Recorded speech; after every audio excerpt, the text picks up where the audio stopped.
je vais essayer d'accélérer parce que je vois déjà les mains levées. Il y a sûrement des questions pour, n'est-ce pas, enrichir cette belle émission. Mais je veux dire aux ceux qui sont arrivés un peu plus tard, notez vos questions dans le clavardage. On va vous donner l'occasion juste après. Je vois Madame Grace qui a levé la main. Vous pouvez baisser votre main, écrivez votre question dans le clavardage. Ou bien à la fin de la présentation, on va quand même passer le microphone à ceux, n'est-ce pas, qui voudront intervenir directement pour soit nous apporter des enrichissements, soit pour poser des questions. Mais je vais voler directement et récupérer mon directeur d'école qui est avec nous ce soir. Monsieur Yves, on a beaucoup parlé de la direction d'école. Ça me permet, n'est-ce pas, de prendre plusieurs points au même moment. Et je retiens de Boris et de Marcel que le lien, établir un lien, ne pas oublier les élèves qui ont des particularités, par exemple, les élèves à caractère kinesthésique et la communication avec les parents, ce sont des clés importantes pour la gestion des classes. Alors, monsieur le directeur qui est avec nous ce soir, monsieur Yves, vous avez deux casquettes. Vous avez été enseignant, aujourd'hui vous êtes directeur d'école. Comment est-ce que vous voyez, n'est-ce pas, la gestion des classes dans votre expérience personnelle? Et en tant que directeur d'école, comment est-ce que vous appréhendez cette problématique? Définitivement, merci. Je vais essayer de concentrer ma pensée. Il y a tellement de belles choses qui ont été dites. Marcel, à un moment, a dit, je vais dire des choses qui vont peut-être choquer. Moi, la chose que je vais dire, c'est il faut aller même dans pourquoi on est enseignant. C'est là le début. Souvent, les organisations ont ce qu'on appelle la mission et la vision. Merci. Et donc, bien, quelle est ma mission auprès de ces jeunes? Quelle est ma vision? Pourquoi je suis devenu enseignant? Qu'est-ce que je fais là? Parfois, j'ai envie de... Mais qu'est-ce qu'on fait là tous? Si à ce moment, vous n'êtes pas capable de donner une réponse claire, nette, explicite, il y a un problème. Parce qu'il va en découler tout ce qui va arriver après. Pourquoi je suis enseignant? Pourquoi je suis enseignant? Qu'est-ce que je me donne comme objectif? Parce que c'est ça qui va me donner la claire vision de comment est-ce que ma salle est, Marcel l'a dit, de qu'est-ce qu'il me faut si je n'ai pas tous les attributs qu'il faut pour faire ça. Et je pense, dans mon rôle de direction, j'en ai vu beaucoup à qui je pourrais poser la question. Qu'est-ce qu'on fait ici, les gars? Mesdames, qu'est-ce qu'on fait? Oui, on se plaint à gauche et à droite, mais au fond, la méthode, ce qu'on appelle la métacognition, qui ne doit pas être anecdotique. La métacognition, c'est quelque chose qu'on demande aux élèves d'être capables de réfléchir sur comment ils apprennent. Mais nous, enseignants, on devrait déjà commencer par réfléchir sur qui nous sommes et comment est-ce qu'on pense qu'on peut entraîner ces enfants-là à avoir ce qu'on veut. Et justement, Marcel le disait, tu ne peux pas énoncer une règle ou alors tu ne peux pas donner une conséquence plus que tu n'as jamais énoncée. Il faut des règles, il faut qu'elles fassent du sens et il faut enseigner le comportement attendu. Bon, peut-être je m'égare un peu, mais justement, la relation humaine, la bienveillance est tout aussi centrale avec la relation avec les élèves. Ces enfants-là ne sont pas, ils peuvent être tannants, ils peuvent tout, mais c'est des enfants. Ils ont besoin de sentir que vous les aimez. Et derrière ça, donc, c'est une influence. Comment j'influence mes élèves? Ça, c'est du leadership. Il y a, comment il s'appelle, ce monsieur Maxwell, un livre pour les directions d'école, mais que je pense même... Ouais, John Maxwell. Oui. Parce que le leadership, ça nous implique tous. Le leadership, c'est quoi? C'est de faire une différence dans la vie de quelqu'un. Ça n'attend pas d'avoir un titre. Comment je fais une différence dans la vie de mes élèves? Et une qualité, c'est l'influence. Est-ce que j'influence mes élèves? Comment est-ce que, par rapport à ce que je suis, ils pensent que ce que je fais, c'est ce qu'il faut copier? Donc, si je n'ai pas déjà pour moi une ligne, une vision, une mission, je ne saurais pas comment influencer les élèves. Et comment j'influence les élèves? Un, par ma tenue. Si je viens habillé en sac de patates, qu'est-ce que vous pensez que les élèves vont penser de moi? Monsieur Yves, est-ce que vous pouvez répéter à ce niveau-là? Vous avez parlé vous parlez du vestimentaire ici? Définitivement. C'est très important. Parce que c'est visuel. C'est comme ça qu'on vous voit. On vous juge d'abord par rapport à comment vous êtes mis. Et c'est important pour les élèves de voir effectivement que vous êtes un exemple pour ça. Moi, j'ai des élèves qui viennent me dire, oh, mais, et qui apprécient. Bon, c'est pas ça le but du jeu, mais vous sentez qu'ils sont sensibles. Ce n'est pas des machines, les enfants, c'est des êtres sensibles. C'est des meilleurs scanners de tout ce que vous êtes. Un, la présentation physique. Deux, comment vous vous exprimez. C'est important. Est-ce que vous êtes capable de prendre un message et de le passer efficacement? Parce que je me suis rendu compte, en étant suppléant, comment j'arrivais à capter l'attention de mes trucs. C'est parce que je savais leur parler. Et la façon que je parlais, la force que je mettais dans les paroles, les mots que je choisissais, ils étaient surpris. Pendant au moins 5 minutes, j'arrivais. Et c'est là maintenant que, entre une autre chose, le lien que j'appelle le lien pédagogique et cognitif. Vous devez maîtriser votre matière. Vous devez montrer que je connais les gars. Et je vais vous montrer que c'est bien d'apprendre. Mais excuse-moi, Yves, tu viens de dire qu'il faut montrer que tu connais. Nous vivons une problématique dans nos écoles, surtout au secondaire. Il y a des enseignants qui reçoivent des cours à enseigner alors qu'ils ne sont pas spécialisés là-dedans. Mais comment est-ce que vous allez recevoir, par exemple, un cours de psychologie, juste peut-être parce qu'il manque un enseignant de psychologie à l'école? On vous a donné un cours de psychologie en 11e année, vous ne vous y connaissez pas. Comment est-ce que vous allez pouvoir démontrer aux enfants que vous maîtrisez le sujet? Ça, c'est une autre problématique. Ça prend de la stratégie et de l'art oratoire. Quand vous savez parler, vous parlez d'abord. Et maintenant, ça prend de la métacognition où vous dites quelle est la meilleure façon pour moi de livrer le message avec le peu de moyens que j'ai. C'est une réflexion permanente. Un enseignant qui a arrêté de réfléchir sur sa pratique devrait arrêter d'enseigner. Vous êtes un peu trop rigoureux. Ce n'est pas une recette figée. Ça évolue tout le temps, c'est évolutif. Un enseignant qui arrête de réfléchir à sa pratique arrête d'enseigner. Parce que si je choisis de m'arrêter, le temps passe. C'est-à-dire je suis dépassé. Et les enseignants qui sont dans leurs évidences et qui disent que tout ce qu'on apporte, c'est déjà vu, c'est faux. La flexibilité, l'ouverture d'esprit qu'on demande à nos élèves, c'est ce qu'on doit démontrer.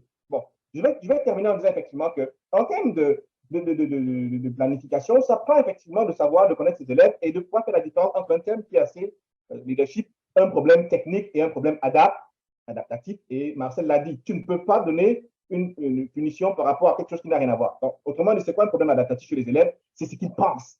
C'est des êtres sensibles. Ils ont un univers de sens qu'il faut aller chercher.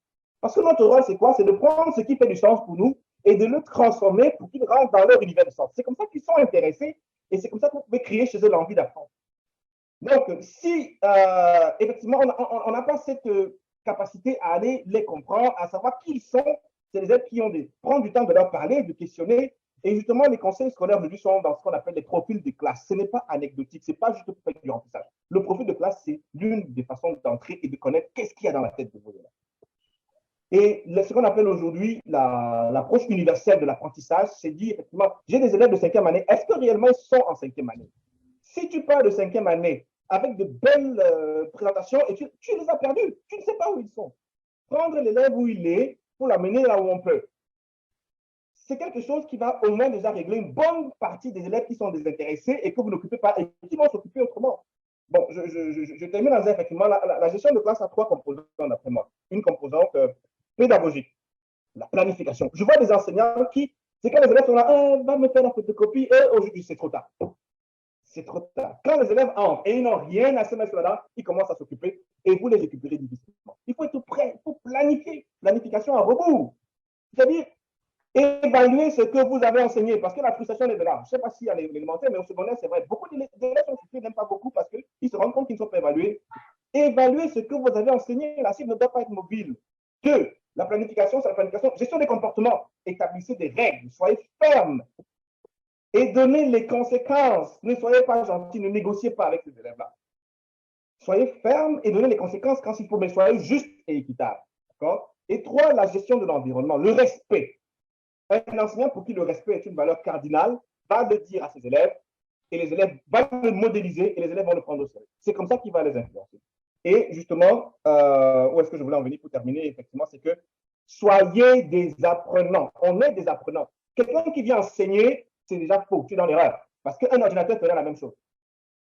Mais si tu viens avec ta passion de l'apprentissage, c'est celle-là que tu vas transférer. On veut des apprenants, mais nous, on n'est pas des apprenants. On modélise autre chose. Comme tu l'as dit, monsieur, un enseignant qui s'assoit, Boris, qui ne sait pas, il se dit, non, bougez, vivez avec eux. Et c'est valable pour une direction d'école, parce que tel que vous avez géré votre salle de classe, il y a de fortes chances que vous gérez la même sur votre école. S'il y a des questions, je pourrais… Merci. Merci, Yves. On va… J'aimerais répondre.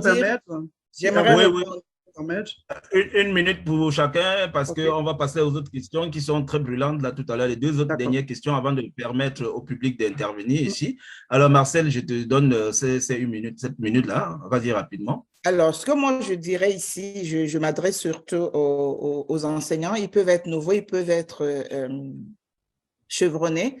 Il y a un livre, d'accord, il y a Nancy Gaudreau, si vous connaissez Nancy Gaudreau, qui a écrit un très bon livre sur les 5 ingrédients de la gestion de classe. Et franchement, il faut les appliquer. Et en les appliquant, vous allez avoir une bonne gestion de classe. Mais n'oubliez pas, dans votre gestion de classe, ne vous perdez pas. Vous avez une personnalité, utilisez-la. Alors, les 5 ingrédients, c'est la gestion des ressources. Et quand on parle de ressources, nous savons ce que c'est. Je peux revenir dans les détails tout à l'heure. L'établissement d'attentes claires. Il faut avoir des attentes claires. Le développement de relations sociales positives, c'est très important. La relation élève-enseignant est cruciale. Cruciale. L'attention et l'engagement des élèves sur l'objet d'apprentissage, ça rejoint ce que Yves disait. Il faut connaître, il faut savoir, il faut être compétent. Il faut être compétent parce qu'il y a une question de crédibilité quand nous enseignons. Alors, la gestion des comportements d'indiscipline. Très souvent, nous confondons gestion de classe et gestion de comportement d'indiscipline. Ça n'a rien à voir. La gestion de comportement d'indiscipline rentre dans la grande composante de gestion de classe. Et c'est d'ailleurs la 5e. Ça veut dire quoi? Ça veut dire que si tes 4 premiers sont mis en place, tu vas prévenir les problèmes de comportement dans ta classe. Si les 4 ingrédients sont bien implémentés dans ta classe, tu vas éviter les problèmes de comportement. Comme tu m'as donné 1 minute, je laisse la parole à Boris. Merci Marcel. Donc, j'aimerais dire à nos futurs et nos jeunes collègues ici qu'il ne faut pas que ce qu'on dit ici leur fasse peur. Moi, je connais une enseignante qui était à sa dernière année de carrière et qui a fait un burn-out. Elle était considérée comme l'enseignante la plus crainte. C'est-à-dire tous les élèves craignaient cette dame, mais c'est à la dernière année qu'elle devait prendre sa retraite qu'elle a escaladé jusqu'à atteindre le point de non-retour. Alors, je rejoins Yves. Nous devons apprendre tous les jours. La gestion de classe n'est pas une théorie établie c'est pas une formule qu'on va appliquer tous les jours. Nous devons trouver le petit condiment là qui va rendre la sauce de notre salle de classe très bonne tous les jours. Et là, moi, j'interpelle ici 2 personnes qui m'ont marqué en éducation. Le premier s'appelle Pierre Gravel. C'était mon directeur adjoint dans une école qui m'a beaucoup encouragé à faire les formations de direction d'école et qui avait pour habitude de dire, Boris, on les attrape avec ce qu'ils aiment, on les perd parce qu'on n'a pas compris ce qu'ils aiment. Ça, c'est d'un. 2, je vais citer ici une de mes enseignantes en faculté d'éducation, Lise Charlebois, enseignante de français qui, dans une école, une année, s'est retrouvée avec un cours de mathématiques. Elle dit, quand on lui a donné son emploi de temps, elle est allée se fermer dans sa salle de classe, elle a pleuré. Nous avons demandé, mais Madame Lise, pourquoi vous avez pleuré? Elle disait, oh mon Dieu, j'avais pitié de ces enfants parce qu'ils n'allaient rien apprendre pendant l'année. Et vous savez quoi, ce qu'elle nous a dit? À la fin de l'année, aucun élève de sa salle de classe ne savait pas qu'elle n'était pas enseignante de mathématiques. Les ressources sont là, chers collègues. Allez chercher les ressources. N'essayez pas d'inventer la roue parce que tout est là. Utilisez-les juste. Et moi, quand j'entre dans l'éducation, quand je reviens en éducation, en fait, en 2015, j'enseigne dans une école au sud-ouest de l'Ontario, au bord du lac Huron. Emploi de temps, premier cours de l'année, AOIV, machin truc 01. Je devais enseigner l'art en 9e année. Je dessine comme un pied. Je me suis rappelé de Lise Charlebois. À la fin de l'année, les enfants ont cru que j'étais le meilleur enseignant d'art que la terre n'ait jamais vu. Parce que j'ai lu le curriculum, qu'est-ce qu'il faut enseigner à mes élèves, et je les ai lancés. À la fin, ce qu'ils ont produit, j'étais très heureux. Nous allons avoir des défis dans la profession de la matière enseignée, mais il y a une différence entre ce que je sais faire et comment je montre ce que je sais faire. Quand on est enseignant, on est en permanence en train de montrer ce qu'on sait faire. Donc, voilà ce que je voulais ajouter. Merci. Oui, merci, Boris. Merci, Boris. On va prendre une dernière question avant de laisser la chance à nos intervenants parce que je parie qu'il y a beaucoup qui brûlent des questions et c'est très, très intéressant ici. Je vais prendre une question qui est en principe une question englobante, à savoir ici, monsieur le directeur particulièrement, et au niveau des services pédagogiques, parce que ces 2 choses sont liées. lorsqu'on se rend compte qu'un enseignant ne travaille pas bien au niveau de la gestion des classes, les services pédagogiques sont souvent sollicités. Alors, maintenant, je voulais profiter ici, je donne la parole à Yves, vous me dites les évaluations des enseignants. Alors, qu'est-ce que vous pouvez donner comme conseil aux jeunes et aux anciens, parce qu'il y en a qui sont là pour leurs 5 ans, il y en a qui sont là pour les 10 ans. Et la première année d'évaluation, quel conseil, s'il vous plaît, vos microphones, s'il vous plaît, quel conseil pouvez-vous, en tant que direction d'école, donner, n'est-ce pas, à nos jeunes et nos anciens qui sont dans la communauté enseignante et qui sont présents actuellement? Quel conseil vous pouvez donner en tant que direction d'école lorsque vous allez évaluer un enseignant? Soyons un peu plus bref ici, parce qu'on aimerait vraiment que nos invités posent des questions. Les enseignants qui sont connectés ont sûrement beaucoup de choses à partager aussi, leurs expériences qui peuvent autant nous édifier. Alors, monsieur le directeur, c'est à vous, je passe la parole. Je pense qu'il faut être préparé. Donc, il faut être préparé. Moi, j'ai un mécanisme mental de révision, c'est-à-dire je vis la situation dans la tête, je vois les élèves, je vois le directeur, et je laisse les choses faire, je vois qu'il y a des erreurs, et si je ne veux pas les corriger, je vais chercher la ressource. Vous voyez un peu ça? La mentalisation, c'est un exercice important dans ce cas. Ça vous permet de gérer le stress en avance, ça vous permet d'identifier des choses qui sont, que vous n'auriez pas pu voir. C'est très important d'être préparé et d'être conscient de ce qui va être, parce que quand on évalue, c'est important les critères. J'ai ici justement les critères qui sont en relation avec ce que la direction vient observer. Ces choses qu'on trouve sur Internet un peu partout. Prenez notre temps de pouvoir les passer au travers, d'être déjà capable de savoir si c'est ça mes forces, c'est ça mes faiblesses. Donc, effectivement, n'attendez pas que ce soit la direction qui vous dise c'est trop tard. Elle peut vous donner un insatisfaisant. Donc, vraiment, il faut être préparé, il faut être ouvert à discuter avec ceux qui sont capables de discuter et il faut lire, il faut chercher. Justement, Marcel, pour parler d'un livre, moi, je me rappelle, 8e année à Ottawa, qu'est-ce que je n'ai pas regardé comme vidéo? Qu'est-ce que je n'ai pas lu comme livre pour essayer d'améliorer la gestion des élèves que j'avais? 5 classes de 8e, Seigneur, vraiment, franchement, ça me laisse encore des frissons. Donc, il faut être dans cette perspective de perfectionnement, aller chercher la compétence ailleurs dans les livres. J'ai un autre livre que je vais vous conseiller en anglais qui a changé ma façon de voir la discipline et qui m'influence même en tant que direction. C'est en anglais, ça s'appelle With All Due Respect. Je peux mettre le lien là-bas. Peut-être avec ce que Marcel a dit, c'est il faut être dans cette dynamique de changement perpétuel, d'amélioration perpétuelle. Être prêt, vraiment soyez prêt. Planification, prêt. Prenez les critères sur lesquels on va vous évaluer, essayez de voir quelles sont vos forces, quelles sont vos faiblesses, et maintenant vous savez quoi faire par la suite. Il y a des réseaux d'enseignement synergie, il y a la FCEI, il y a tout un tas d'enseignants chevronnés qui sont à votre disposition pour pouvoir vous aider, vous aiguiller et vous aider à passer au travers de cette histoire-là. Et soyez confiants en vous, ça commence par cette confiance-là. Développez votre propre philosophie en lien avec la philosophie du conseil d'enseignants. Prenez de l'assurance, mesurez votre assurance par rapport à comment les élèves vous renvoient la balle. Si les élèves sortent de la classe étant fiers, vous dites « Oh, la cloche a sonné », vous comprenez que c'est le bon chemin. Donc, vous devez avoir des repères. Que ce soit le président de la République qui entre, vous vous en foutez parce que vous savez ce que vous faites. Vous êtes maître de votre ouvrage. Mais lorsqu'on vous entend parler, monsieur le directeur, monsieur Yves, on a l'impression que, mais Marcel l'a bien précisé, tout ne va pas couler, ce ne sera pas du couteau qui coupe du beurre. Parce que n'oublions pas qu'on a des cas particuliers dans les écoles, on appelle les écoles difficiles. On le reconnaît dans tous les conseils scolaires, les écoles du centre-ville de Toronto, je ne veux pas particulièrement préciser une école. On reconnaît que dans ces écoles-là, où on appelle les écoles dont les parents n'ont pas assez de moyens, on se rend compte qu'il y a une réalité. Vous allez bien, je veux prendre le parti des enseignants ici parce qu'il y en a qui vont bien établir ces règles en début d'année et tout, mais il y a toujours des cas spéciaux. Comment la direction gère ces cas?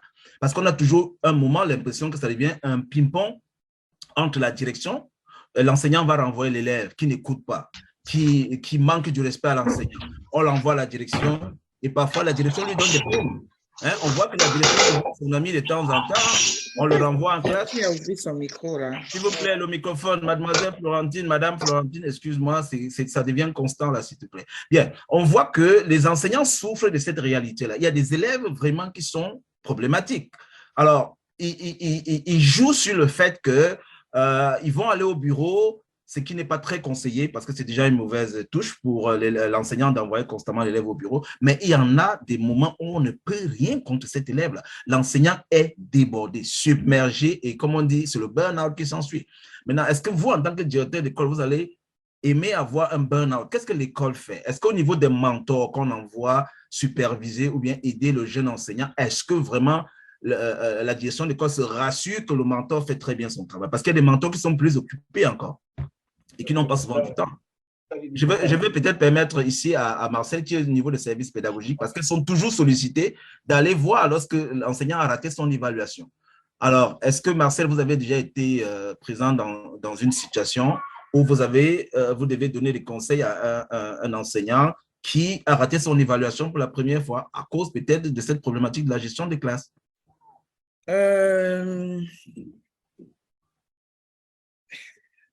D'abord, écoute, j'ai du mal, je sais pas, j'ai du mal un peu à voir, je n'ai jamais été appelée pour aller voir une enseignante en ce qui concerne la gestion de classe, mais pour les pratiques pédagogiques, oui.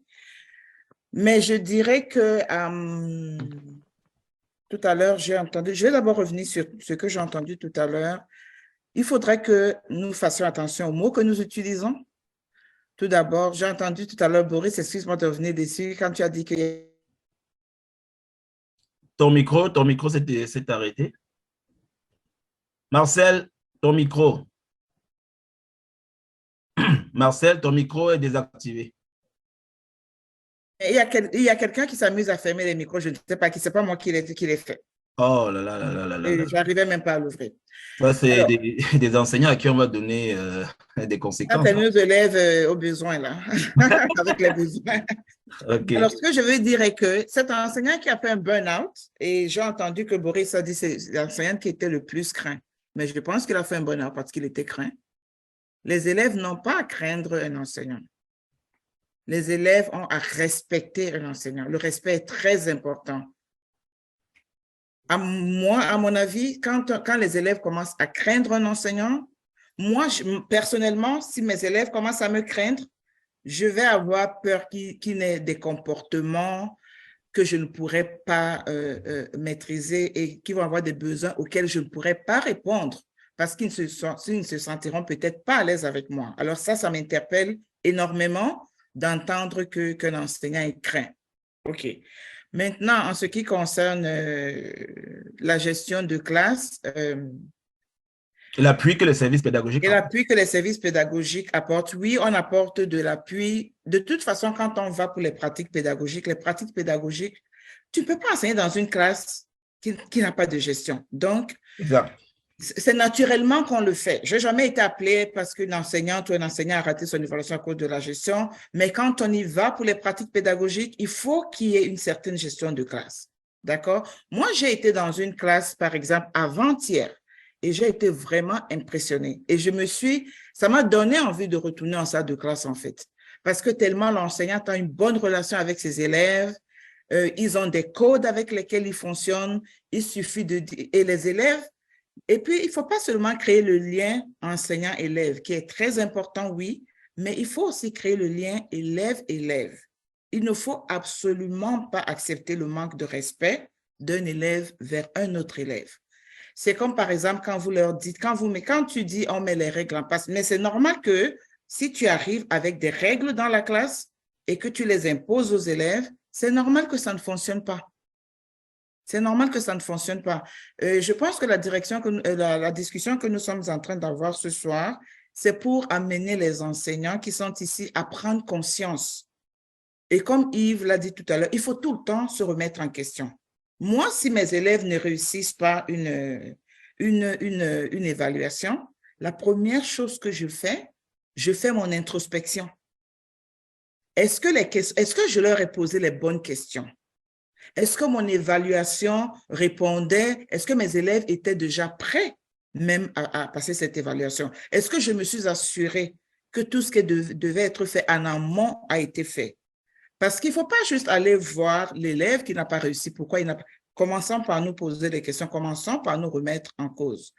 Ce que je pourrais ajouter est que les services pédagogiques sont toujours là pour apporter de l'appui. Ils sont toujours là pour apporter de l'appui. Et je pense, moi, on parle très souvent d'échec des enseignantes. Franchement, moi, je ne prends pas ça comme une mauvaise chose. Je prends même ça comme une très bonne chose. Je peux te dire que Hervé, une enseignante qui a échoué sa première évaluation, d'accord, qui n'a pas eu de succès à sa première évaluation, va mettre les bouchées doubles et va savoir très bien quoi faire pour la deuxième. Et puis, l'échec ne doit pas toujours être pris comme... l'échec, c'est pas quel est le thème que je cherche? C'est pas la fin du monde. C'est pas ce mot que je cherchais vraiment, mais l'échec nous permet de réussir, en fait. L'échec nous permet de réussir. L'échec n'est pas une mauvaise chose. C'est pour ça d'ailleurs que quand l'enseignant, je ne sais pas pour les autres conseils, mais dans mon conseil, pour qu'on considère que tu es un échec, il faut qu'on t'ait évalué pour la même évaluation 3 fois. La première, jusqu'à 3 fois. 3 fois. 3 fois. Pour que tu mais sois... est-ce qu'après la première fois, on t'envoie quand même un conseiller pédagogique? Mais justement, c'est à ça que sert l'échec. C'est-à-dire que, tu sais quoi, Hervé, quand nous sortons de l'université, là, ce qu'on a vu à l'université, là, c'est 0. Je dis 0 par rapport à ce que nous allons vivre dans nos salles de classe. D'accord? Ce que nous vivons dans nos salles de classe, parfois, n'a rien à voir. Je veux dire, ce n'est pas la réalité de ce que nous avons à l'université. Même les stages que nous faisons. Imagine une enseignante. On la met sa première année d'enseignement dans une classe de 5-6. Tu n'as jamais enseigné avant. Tu as seulement passé quoi? 2 mois, 3 mois de stage, je ne sais pas combien de temps c'est aujourd'hui, mais à mon époque, moi, je peux considérer que j'ai fait un seul stage. Parce que mon premier stage, c'était dans une école privée et j'ai refusé d'aller dans une école privée encore une deuxième fois parce que ça n'a rien à voir avec la réalité de nos écoles. D'accord? Alors, je considère que j'ai fait un stage. Imagine une enseignante de 5-6, tu sors fraîchement de l'université, tu te retrouves dans une salle de classe à curriculum double, 2 curriculums. Tu n'as jamais enseigné avant. Tu dois enseigner. Tu dois enseigner, tu dois maîtriser la matière, les matières, parce que contrairement à ceux qui sont au secondaire, qui n'ont parfois qu'une seule matière, si je peux, je pense, au plus 2, je pense, mais à l'élémentaire, c'est littératie, c'est-à-dire communication orale, lecture, écriture, mathématiques, études sociales, sciences, parfois art, et parfois même ton éducation physique, dépendamment du besoin des élèves. Et moi, j'ai été dans une école de Toronto. Si tu dis que les écoles de Toronto, les élèves sont... Oui, c'est vrai que j'étais dans une école où les parents sont extrêmement exigeants, où mes directions ont toujours été exigeantes, mais j'ai été aussi exigeante avec moi-même. J'ai été très exigeante avec moi-même parce que oui, c'est très important de se poser la question, pourquoi nous sommes là? Pourquoi j'ai choisi de faire ce métier? Je pense même que c'est la première question que nous devrions nous poser. Moi, avant que je n'aille en enseignement, j'ai passé 3 mois bénévolement dans une école. 3 mois où j'allais toutes les semaines pour être sûre que c'est ce que je voulais faire. D'accord? Et quand j'ai fait ma formation, d'ailleurs, même pendant ma formation, j'avais encore peur, j'avais encore des appréhensions. Je me posais encore des questions de savoir si c'est vraiment ce que je veux faire. J'avais même dit à l'un de mes profs que je suis d'une impatience avec mes enfants qui ne dit pas son nom et je ne suis pas sûre que le métier que je suis en train de choisir, c'est le métier qu'il me faut. Et ce professeur, je me souviens encore de lui, Stéphane Gillet, il m'a dit, Marcel, nous sommes plus patients avec nos élèves que nous ne le sommes avec nos enfants. Et je pense qu'il a parfaitement raison. Et je suis d'une impatience qui ne dit pas son nom, mais je me suis beaucoup améliorée grâce à mon travail. Parce que dans la salle de classe, si tu n'as pas de patience, pour ceux qui viennent là parce qu'on a 2 mois de vacances, tu vas vivre 10 mois d'enfer. D'accord? Et moi, je n'avais pas envie de vivre 10 mois d'enfer. Je voulais que ça soit toujours la joie tous les jours. Je voulais que les élèves soient pressés le matin quand ils se réveillent de venir à l'école. Je voulais que les élèves soient heureux quand ils sont là. Et je peux te dire que nous avons des enfants dans nos communautés qui ne trouvent leur bonheur qu'à l'école. Et moi, j'en ai eu dans ma salle de classe parce qu'à la maison, ça ne va pas. Il y a des problèmes, il y a des choses. On ne peut pas parler à papa, on ne peut pas parler à maman parce qu'ils se battent tout le temps. Parfois, les parents ne sont pas disponibles parce qu'ils travaillent tellement.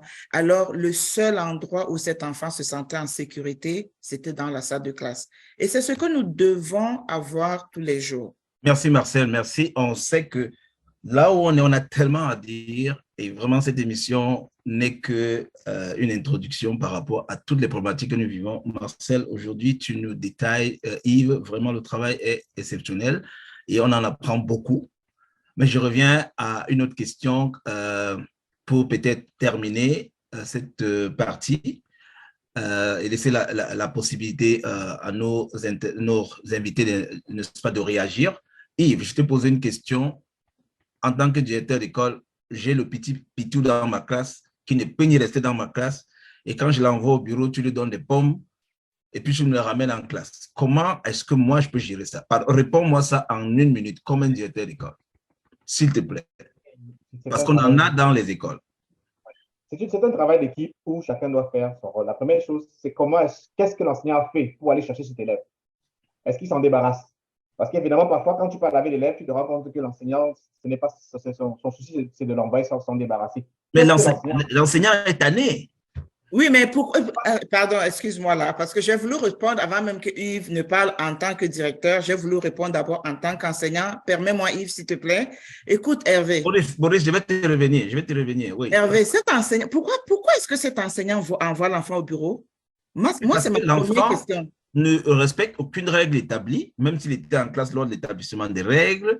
L'enfant n'écoute pas l'enseignant, malgré toutes les stratégies, n'est-ce pas, que l'enseignant essaie d'implémenter. On a toujours la même problématique. L'enfant est un enfant à problème. Ici, on parle des enfants à problème. Ouh, j'aime pas ça.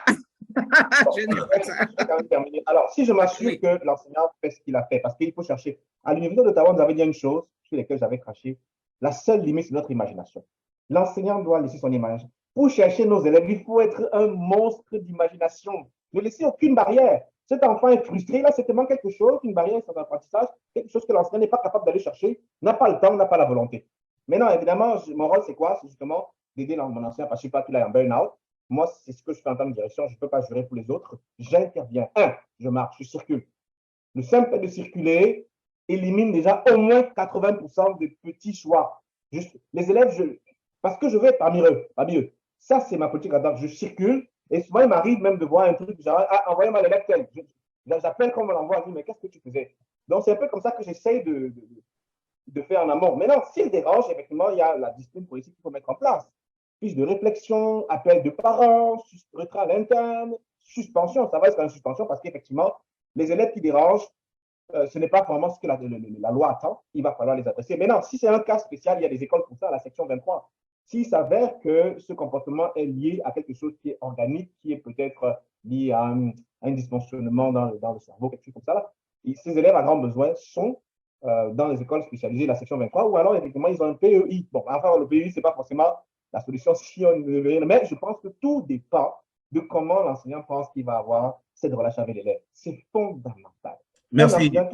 Les élèves, et il ne doit limiter ni les efforts, ni l'imagination. Parce que ce que tu ne fais pas aujourd'hui, tu vas le répéter toute ta vie. C'est ce que Marcel disait. Si tu ne consens pas, c'est ça le travail, travailler très fort. Si tu ne consens pas à faire cet effort en avant, en amont, en aval, tu vas tout le temps être en train de souffrir et le burn-out est prêt à arriver à n'importe comment. Donc, il faut que l'enseignant développe une relation avec ses élèves, surtout encore le plus ce genre d'élèves-là. Moi, je termine en disant, par exemple, que c'est vrai que les retenues, ce n'est plus quelque chose qui est conseillé, mais les enseignants préfèrent dire que ce n'est pas mon affaire, mais attends, pendant le dîner, appelle-le, viens, parlons, qu'est-ce qui t'intéresse? Mais ils ne veulent pas faire ça parce que ça va prendre sur leur temps. Et comment tu veux résoudre le problème finalement? Il faut savoir ce que tu veux. Donc, je pense que les enseignants ne font pas les efforts qu'ils font au moment. Allez chercher ces enfants-là, parlez-leur. C'est quoi leur vie? Quelles sont les barrières à la pratique? Pourquoi ils font ça? Je te parle de toi à moi. Je parie que si tu fais ça, il y a de fortes chances que tu arrives à résoudre le problème dans ta classe avant de l'envoyer à l'évaluation. Mais si tu me l'envoies, moi, je ne donne pas de pop. Quand les enfants viennent à moi, je te dis, voilà ce que tu vas faire, voilà ce qu'il faut faire. Je te donne une chance. La prochaine fois, voilà la série de choses que la loi me demande de faire dans ce cas. Souvent, effectivement, il faut que l'élève soit vraiment très pour continuer. Ouais. Merci. Je vais passer la parole à Boris.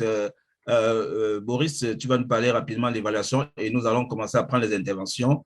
Ça serait très intéressant si on raccourcit un peu notre intervention ici. Merci, Boris. Le caractère intéressant de ton panel, c'est que nous avons un membre de l'équipe de la direction qui fait le rôle du directeur et nous avons un membre de l'équipe pédagogique qui fait le rôle de l'équipe pédagogique. Et pour la petite histoire, la collègue qui est partie en burn-out dans la dernière année de son travail avant la retraite, elle était dans l'équipe pédagogique.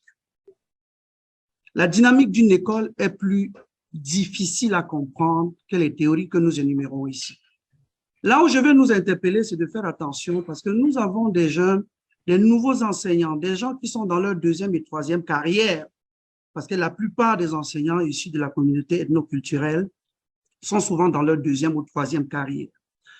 Je travaille en ce moment sur une table avec un sous-ministre de l'Éducation pour résoudre le problème de la problématique de la pénurie des enseignants dans la province. Nous n'avons pas seulement une pénurie des enseignants, nous avons une pénurie des suppléants. Certains discours très durs font croire aux gens. Il y en a qui naissent enseignants, mais qu'il y en a qui deviennent de très bons enseignants parce qu'on leur a tracé le circuit de l'apprentissage pour le devenir. Mais si nous tenons le discours que dès le premier jour, voici comment ça va être, tu vas te taper sur les mains, tu vas faire comme ça ne va pas. Première chose pour réussir son évaluation, parce que c'est ce qu'ils ont envie d'entendre. Ils sont connectés en ligne, ils sont en année de leur PIP-NPE, ils ont besoin qu'on leur apporte les éléments qui vont leur permettre de réussir le PIP-NPE, ou ne serait-ce que l'évaluation de la suppléance de long terme. J'ai M. Gabriel Ngameni en ligne que j'ai vu, il est syndicaliste. Vous entrez dans votre école, l'année d'évaluation, allez voir votre responsable syndical pour savoir ce qu'on ne doit pas vous faire pendant votre évaluation. Parce que des abus, nous en avons dans les écoles. Nous ne pouvons pas nous cacher derrière notre petit doigt et faire semblant que ça n'existe pas. Vous devez approcher le membre du syndicat, vous devez lire les règlements, vous devez lire tout ce qu'on doit vous évaluer, tous les éléments de votre évaluation pour être prêt. Et à la fin, vous devez demander une rétroaction. Vous échouez votre évaluation quand vous voulez inventer la roue. Tout est prévu dans les écoles. Et je vais aller plus loin, Hervé. Je ne comprends pas comment un enseignant dans notre communauté peut encore échouer son évaluation. À quoi nous servons? On a de plus en plus des groupes d'enseignants disponibles. C'est du bénévolat que nous faisons ici ce soir pour permettre à nos collègues d'avoir la compétence nécessaire de leur travail. Donc, je veux dire, nous sommes là. Si un enseignant est dans son année d'évaluation, il doit chercher les outils. Les outils, ce sont les associations des enseignants que nous avons partout dans la province.